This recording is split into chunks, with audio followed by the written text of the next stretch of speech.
I want to discuss exactly what we mean by organic because I think that some of the challenge is understanding what organic really means in social. So in social, we talk about organic and we talk about paid. So organic in terms of social media means something you didn't pay for, something that is posted and is naturally part of what your audience would see in their feed without paying for sponsorship. So in terms of what is organic and how we should use it.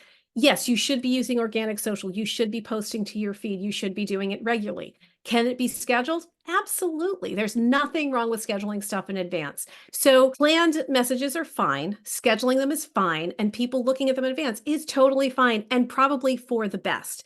So that said, how do you then use social in a way that is organic and that isn't, it feels like it's part of the flow?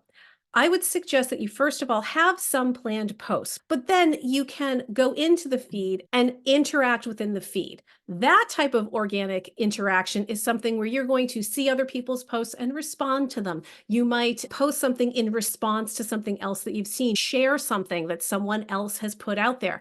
That's a great organic way to interact with the feed to build the engagement that you need.